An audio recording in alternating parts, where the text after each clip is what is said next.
Hey, Dr. Andre here. Well, welcome to the Health Drive. Today we chat with Sam White, business insurance entrepreneur, and we're talking about alcohol. Yes, alcohol.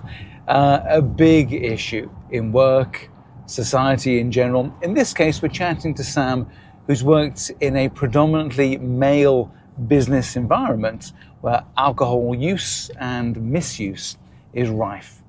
How did she find alcohol in the workplace? How did she decide to eventually leave alcohol behind? And could she maintain her position and success in the industry without it?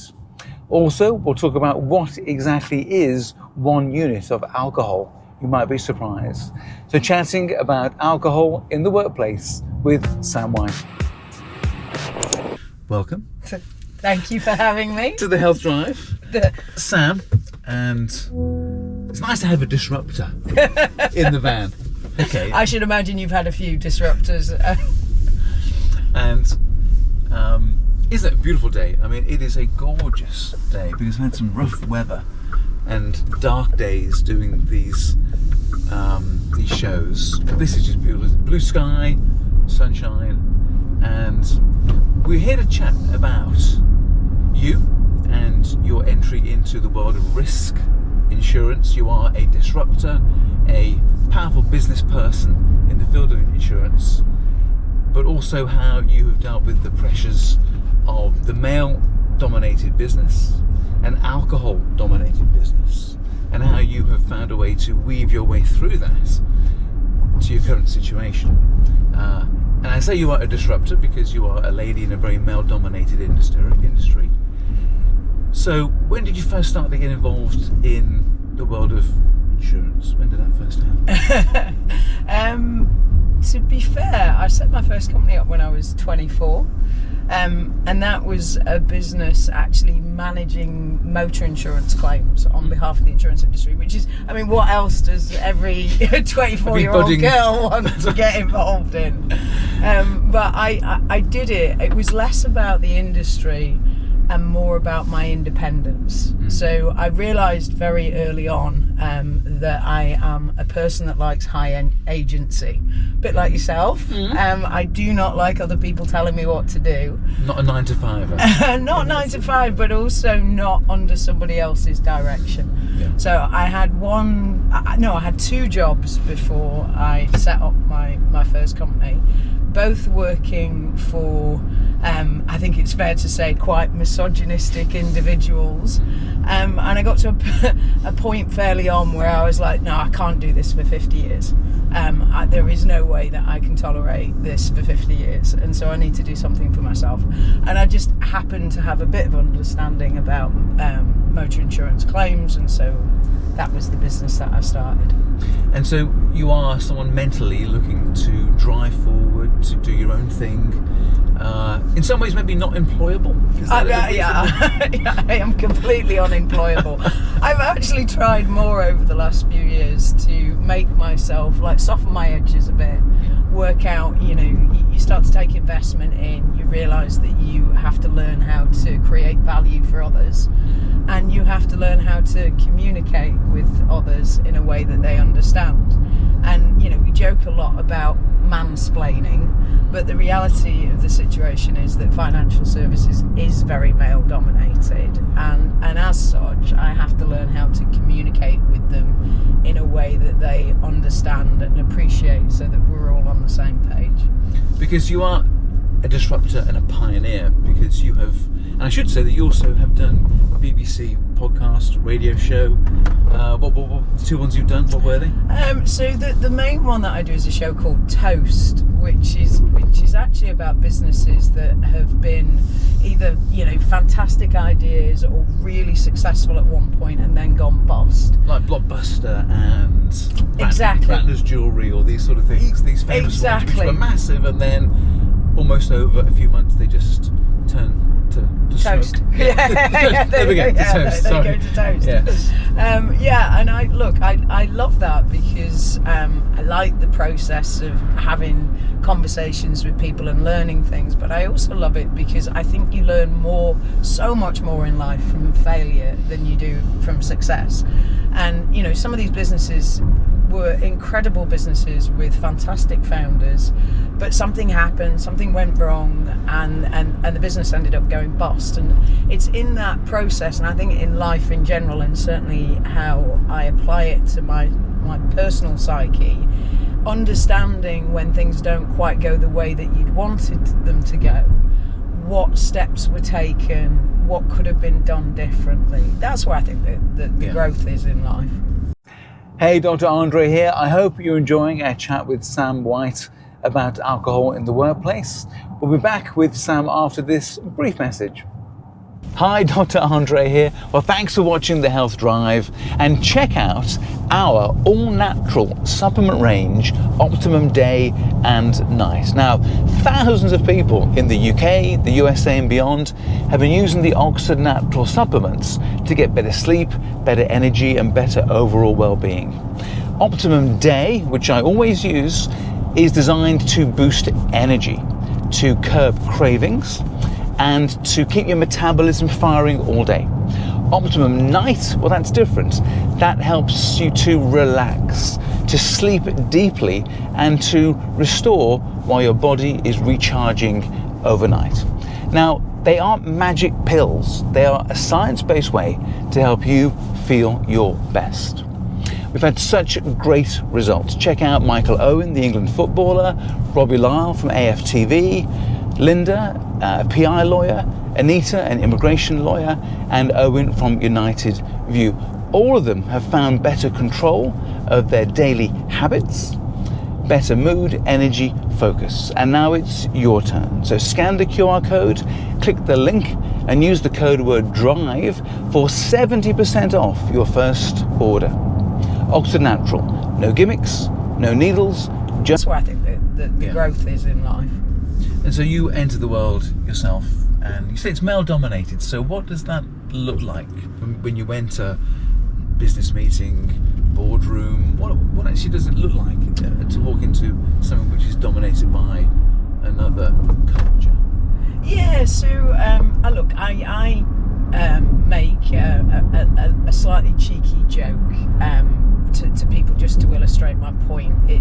If you walked into my boardroom and you saw nothing but northern cheeky lesbians, would you think that I had captured the market in cheeky lesbians in the north?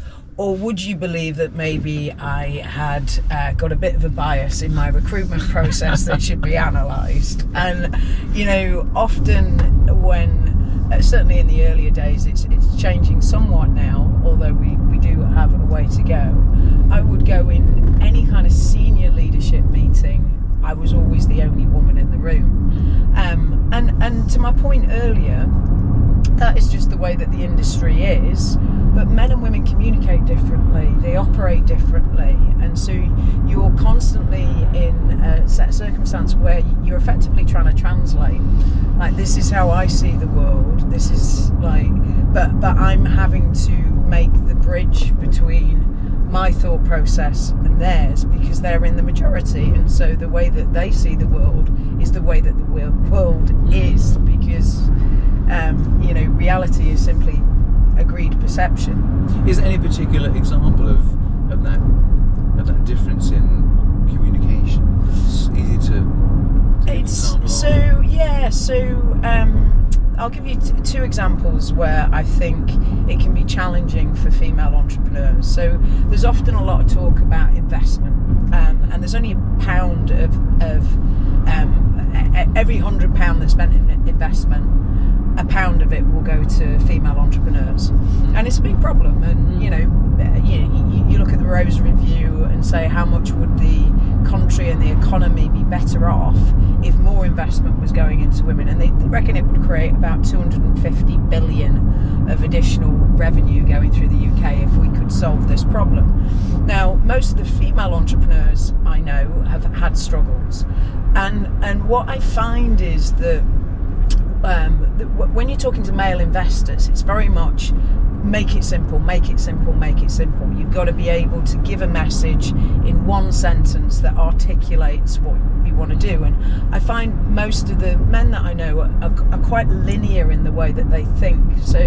you know, there's been studies in the way that more predominantly male brains work versus females, and women tend to hold a lot of information all at once, and they're very good at interconnecting dots, you know, so that they look at things holistically, and they do the same from a business viewpoint. They look at all of the potential risks, all of the potential kind of factors that are going to influence this, and they're holding space for that. And because women tend to be they operate relationally, they want to share that knowledge, right? But from an investment viewpoint, they just want to know, like, what is it that you do? How are you going to grow what it is that you do, and how are you going to make me money and return? If I give you £1 today, how do you make sure that it's £1.50 in 12 months' time? And as such, I've seen situations both with myself and with friends of mine where they just lose the investor partway through the conversation because they're giving too much colour, too much texture, and you know it goes. Now, who's wrong or right? What you find with women is that if you do give them investment, they are just statistically more capital efficient. So which means they use half the amount of money to get to the same place, because that, you know, maybe that's the way that they've scaled. But they also between 40 and 60% better returns overall from an investment viewpoint. So worrying about all of the different factors and thinking things through actually creates really good businesses, but it doesn't necessarily get you investment. And so this is where I think women learn how to bridge. And then the second point I would make would be around actual product fit. So, you know, as an example, I'm in insurance. The majority of health insurers do not cover, in fact, I'm not sure any of them do yet, they don't cover the menopause. And the reason they don't cover the menopause is that from a strictly insurance perspective, the menopause is something that happens to everybody, every woman, and therefore it's not an insurable risk because it happens to everybody. The nuance of that is that some people's experience of the menopause is far more devastating than others. So there are sets of circumstance where you will get an extreme reaction and you'll need additional cover. And so that is an insurable risk. But there have been sets of circumstances where people have been getting cover for mental health issues through their private health cover. They then discover it's part of the menopause and they cancel the cover. So, you know, where I look at it from a commercial viewpoint is I say that's a fundamental misstep. You don't understand your market, and you're therefore not creating products that work for you. So the idea is that a lot of insurance products out there have been created in a male-dominated industry and see things from very much the male perspective, and maybe completely miss out how women, what they need to be insured for. Exactly. Because I guess if you're saying that any woman can have menopause, they all will, that there'll be a variety of severity. Could you insure against having a very severe menopause reaction? I don't think there's that. It's not unreasonable.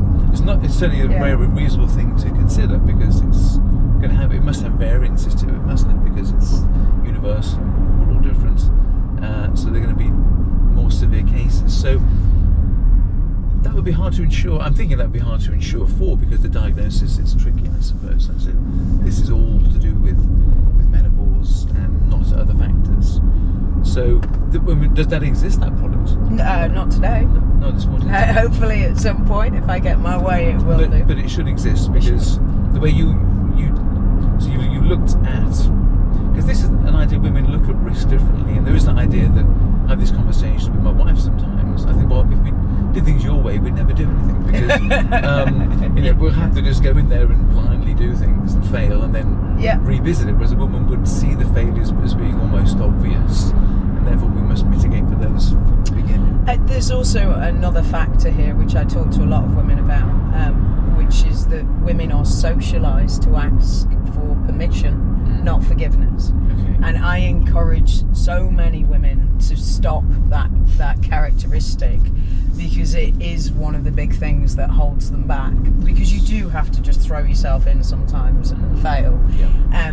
The superpower or the wonderful blend of that is if you can go into a situation like a scientist, being aware of all the risk factors that potentially could hurt you and tracking them, then you still do the thing, but you know what failure looks like, because you've already identified which factors you're going to be tracking to make sure it goes one way or the other. And I think, you know, encouraging women to have more confidence in themselves is a huge passion of mine. I'm probably not, from a biological viewpoint, I'm quite driven. I'm arguably a little bit overconfident. I don't have the same kind of thought processes that I see a lot of my female friends having. Even more direct. I found that we've had conversations, and I may say to you, "Yeah, well, Sam, we could maybe you could do this," and you say, "What do you mean? Maybe just stop being a dick?" And I was like, "Yeah, we can phrase it that way.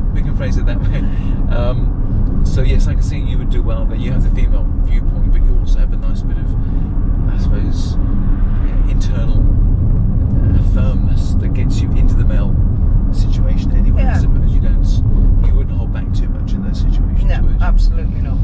Okay, so women's health, we know women's health has been skewed by a lot of male-dominated research over the years. So dosages of medications for women, which are going to be the same as men, but that's based on male research, because you can't always do research on female patients because they get pregnant and they have hormonal variations, so they often fall out of research. Therefore, a dose for the dose for this has been designed really with men in mind, and women often have been overdosed with medications or ignored.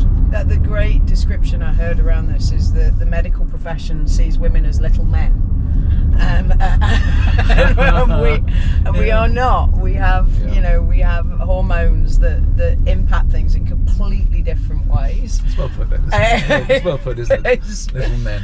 So you just go, okay, well, I'll take a dose and I'll half it. But no, that's not actually the answer. And I think, also from a research viewpoint, the other thing that I read that I found quite interesting is that when they're doing medical research on new drugs, women are problematic because their hormones influence the outcomes to such a degree. At some point, a lot of the researchers said we don't want to include women because it's too hard. Yes, it's very hard to deal with. It's very hard to deal with.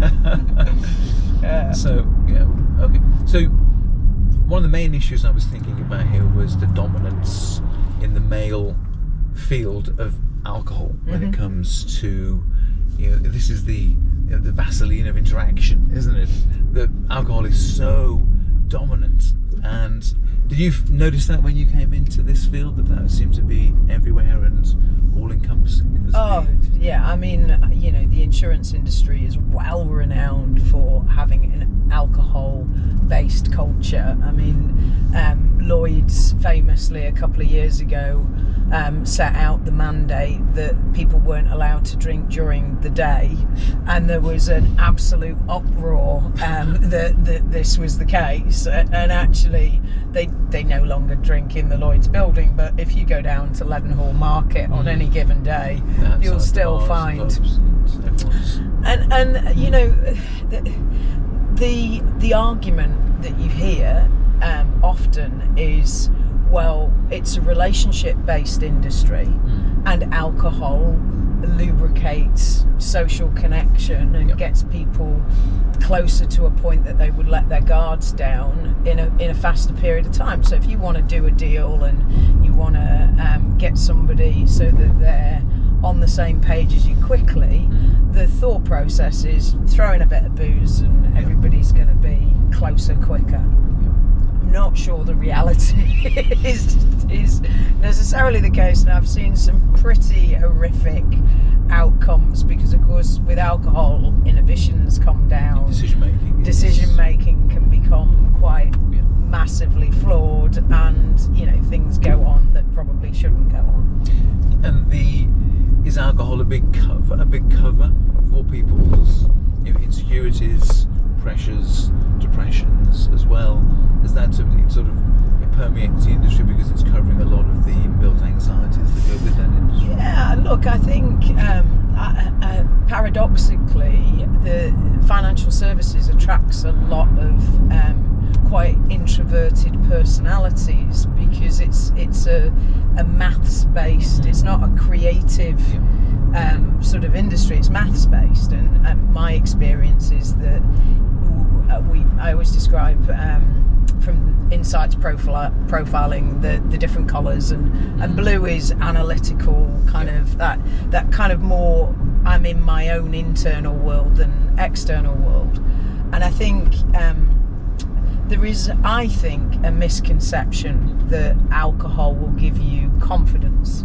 And so if people feel a bit shy and uncomfortable about engaging socially, the idea that if we have a few drinks, I'll feel a bit more confident and a bit more able to do that is very prevalent. And I partied with the best of them in my younger years, and I'd be out in nightclubs doing shots of tequila and generally trying to be one of the boys, and I can stay out as late as you can stay out, and I can be as raucous as you can be.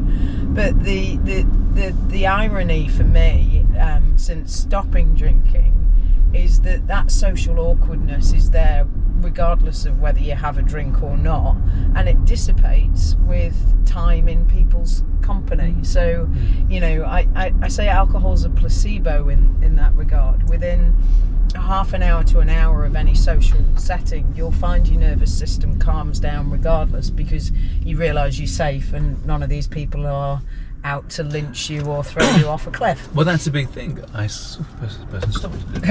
Just immediately in front of me. It's this idea of I'll go to a social event and I'll have the first drink because that will get me into a mode, and then I can socialise, function in that area. Whereas really maybe a few times you just went along and just took your time and were quiet for the first few minutes. You get into it. You just, as a human, you can socialise and blend in at some point. But culturally, it just comes in, alcohol, like a big bully, doesn't it? And just, it's there from the first moment. No one's got the confidence that this meeting can be any good without alcohol. Yes, it's only going to work when we're drinking. And that seems to be an unfortunate thing. Because did you think at some point you were drinking too much, like it was getting to the point 100%. of it was affecting functionality? And so one of the best descriptions I heard about this, which really landed for me, is in our culture we have a very linear view of alcohol use, which is effectively you've got alcoholics and you've got normal drinkers, and the truth is nowhere near that. We're all on a spectrum and a scale between those two things. And there are a number of people that I've encountered, and I was certainly one of them, that would be what you would call a grey level drinker. Grey.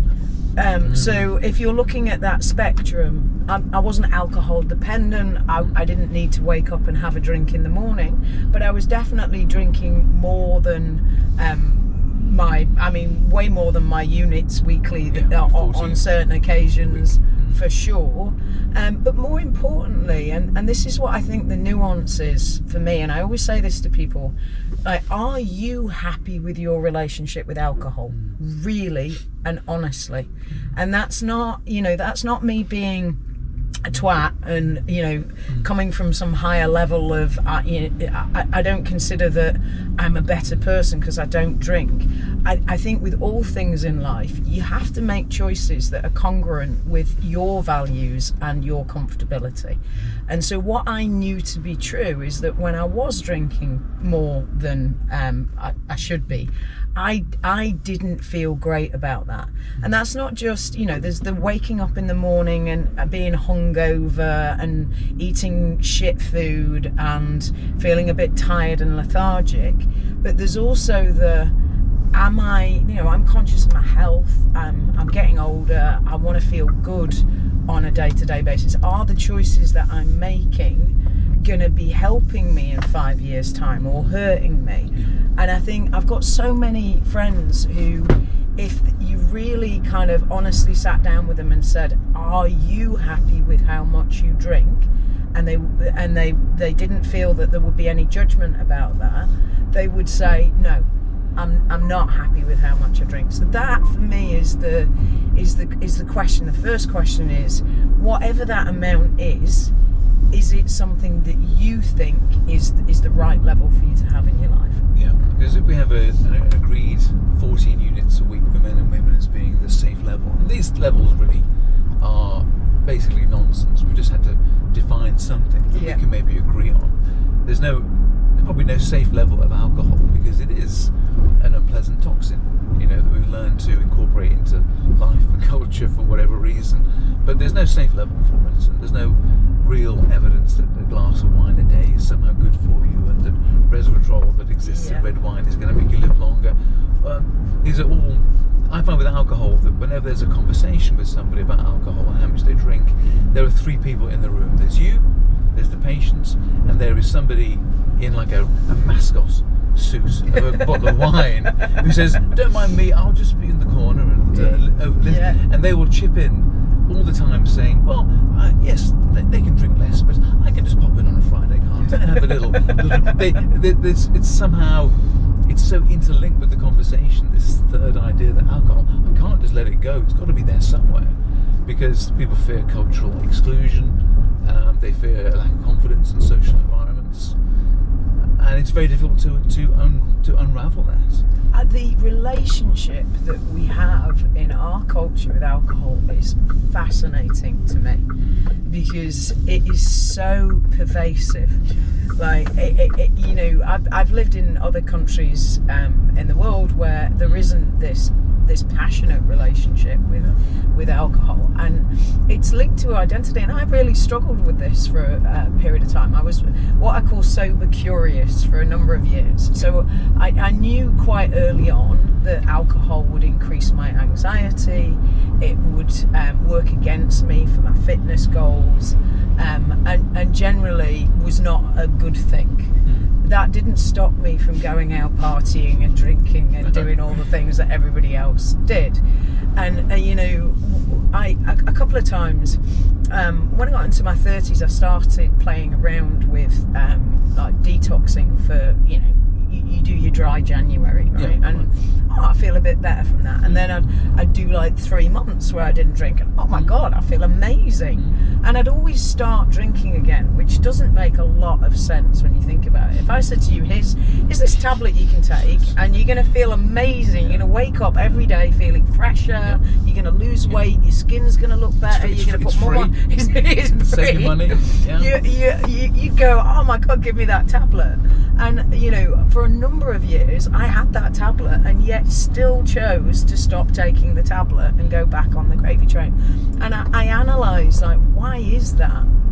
And I realised for me, my biggest driver is connection. The thing I enjoy more than anything else is connecting with other humans and feeling seen by them, and me seeing them and being understood. And because of the way that we have the relationship with alcohol, what happens is that when you don't drink, you feel outside of the tribe. So the thing that was the hardest thing for me was to sit outside of everybody else thinks that this thing is a great thing, and I know it's not, because I've A/B tested on myself, and this is not a thing that I should be doing, but everybody else thinks it's a thing. And then when people drink, they change, right? They go on a different wavelength. So you're now on one wavelength, everybody else is on a different. The loneliness that would trigger in me to feel outside of that group would drag me back in to that group dynamic, regardless of the fact that I knew it was doing me no good at all. And that was the thing that I had to really break down and get over in order to be able to give up drinking. It wasn't physical. It wasn't even the experience of drinking in the moment was fabulous and wonderful. It was I need to accept that I'm going to make a decision here that is not a popular decision, that is not something that everybody else is likely to do, and I need to be okay with that because I know it's the right thing. Yeah. That's a very good choice, I would say, to make, to reduce and then stop. And I mean, we can't stop everyone from drinking. It's not a realistic goal, but certainly that idea you said before of having a hard look at how you drink and are you truly comfortable with it. I think many people would say, I would love to drink less. I would just love to, but I can't seem to get out of this loop of, as you say, being excluded from society in some way by not drinking. It's clearly very, very difficult for people. But now, coming on the other side of that, you obviously love the contact with people. But is it okay? Are you able to get in touch with people? You don't drink much now. Are you able to? I don't drink at all, and I fucking love it. It is like one of the.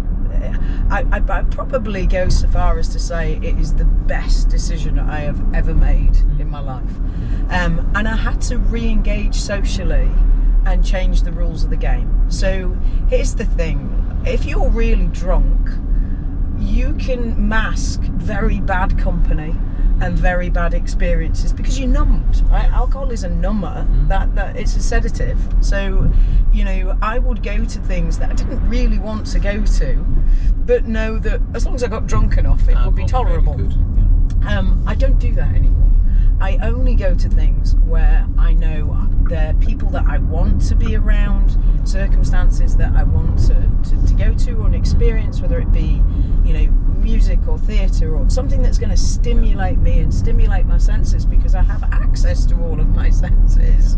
Then I'm going to go along and do that. And, socially, I flipped as well. So if my deepest desire is to connect, actually alcohol's not going to help me, because people aren't actually connecting on a proper deep level when they're drunk, because they're not connected to all of the elements of themselves. So I've started with friends. I go hiking and we chat about absolutely everything on a level that I was never able to do in a noisy club with, alcohol present, trying to... So the depth of my relationships has definitely improved as a result of that. And that's that reward feedback loop that I kind of get a lot out of. I still love to dance, which I think is actually very helpful if you are going to go out with people that are going to drink a lot. At a certain point, there's no point trying to continue to have conversation, but you can get on the dance floor and, everybody can express themselves physically in a way, make a bit of a twat of themselves, but that's absolutely fine. And I probably have the benefit of, regardless of making a twat of myself, if everybody else is a bit drunk, maybe they won't remember. Yes, it's that way. If you watch Come Dancing, you wouldn't think they would be better dancers for being hammered for it. It would all go wrong. They should try it. Yeah. They should definitely try it. In terms of drinking levels and safe levels, I do have it here with us a unit of alcohol that I've done, because I want people to think carefully about how much they drink, just to pause for a day, a week, and maybe consider how they could do less alcohol, and maybe life wouldn't suddenly change and become dramatically worse. So, give me a hand with this. We're going to try. I can help you. Okay, you got the glass? Yeah, I've got the glass. What are we doing? Well, I've got a unit in volume here, which I'm going to pour into your... Looks like piss. Yeah, it's actually apple cider. Oh, well, that's good to know. Which is a week old. Okay. So actually, do you want me to pour it? Yeah, as you're driving, that's probably literally safer. Drinking and driving. Right. So is this one unit? This is one unit. All right. Okay, we're going for it. To wine that way. Okay. Oh, you'd have some very disappointed friends if you passed that to them at a bar. And to me, that looks like an empty glass of wine. Like it's pretty much finished. It's time to refill that because it barely even registers. I mean, you just hold that up. It just... Yeah, that's No, I won't ask you to drink it because it's a week old now. Yeah, I'm gonna because just, of my. Oh, you're going to drink it. That's it. Okay, so you're allowed 14 of those a week. I mean, people will drink 14 of those in an hour sometimes. I mean, it's worth thinking that that's what an alcohol unit is, and not the home measure, whereby maybe we put further up to. Maybe like.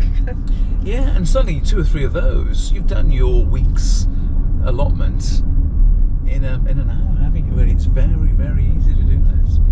It's interesting because again the UK pubs measures are so much higher than a lot of other parts in the world. Like a large glass of wine, I think, is 3 units in one glass, and it's a third of a bottle of wine.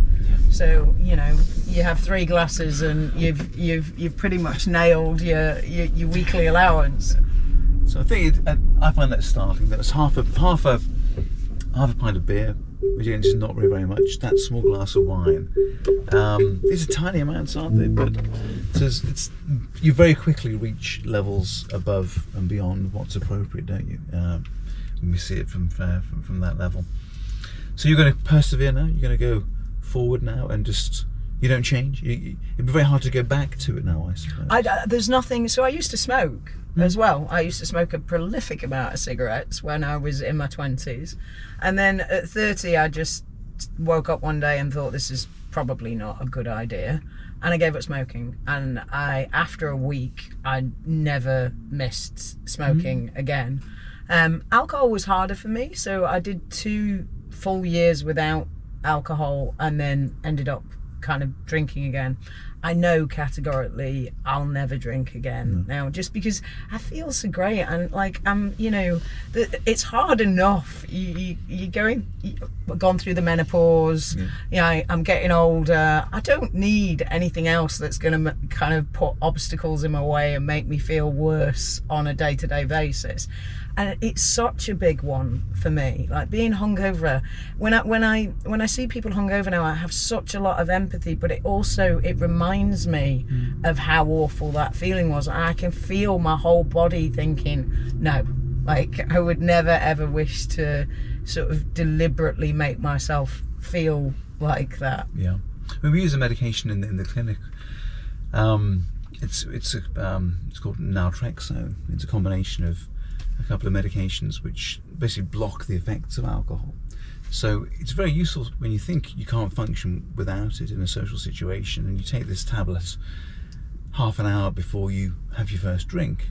It negates the buzz effect of alcohol, so you don't get this buzz and then correspondingly a dip that makes you think you have to drink again, and you wind up in that cycle of alcohol, buzz, dip, must have another one, keep the buzz going.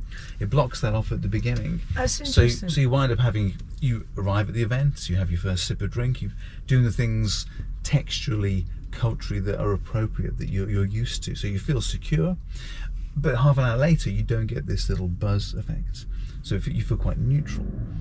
But as you said yourself, it turns out that it's okay, that maybe you didn't need it, and then when everyone else is becoming drunker and drunker, you've basically remain the same, feel fine, opt out of drinking more, and then get home feeling very good the next day. You're not hungover, and it's a nice way to lean into abstinence without having to turn up and say, right everybody, I'm going to have a Coke, and they go, oh, Jeff's having a Coke, and suddenly you become this.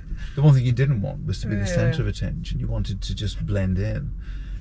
So that's quite an effective way to commence that. So it's certainly there are options out there for people. Sounds like GLP, but for booze. So I've used the GLPs before for weight loss, because food noise is like, it's hard, right? You got that constant trigger, and I think it's probably the same with booze, is that you've got that dopamine drive, and if you can smooth it out a bit, it makes it easier to drink less or not do. And I think any tool that you can have. I used there was a book called Alcohol Explained, which was just so good, because it scientifically broke down everything that happens with alcohol. And for me, understanding why I was going through that cycle with it. It's not a psychological process, it's a physical process. Alcohol's a drug. It triggers your dopamine, you get a peak and then you get a drop, just like sugar. And you know, when you get the drop, it makes you want to have another one, and understanding that that's all it is. It's just a drug that's interacting with your nervous system, that's going to have a certain amount of, you know, a physiological pull on you, made it easier for me. But then if you've got other tools that you can plug in that make that curve a little bit easier, then yeah. And then if you break the hoodoo, you go out for an evening, you find you can just drink a small amount and actually have as good a time and feel much better the following day, then you've taught yourself a very valuable lesson. This actually is doable. Totally. Amazing. Well, thank you so much. Thank you for having me. And amazing driving, by the way. We didn't hit any pedestrians, which is always good. One day I'll put a camera on the front. You can actually see the near misses and the trail of destruction that's left behind. Sounds good. But thank you so much for coming. Thank you for having me. Well, thank you to Sam White, taking us through her experience with a male-dominated industry such as insurance, and how she coped with the pressures of alcohol and eventually turned to a sober life. I hope you also appreciated how little alcohol there is in 1 unit of alcohol, and maybe consider your own usage and question it, and make some useful steps to have a better relationship with alcohol overall. Please like and subscribe, and please keep following The Health Drive and keep watching our next episode.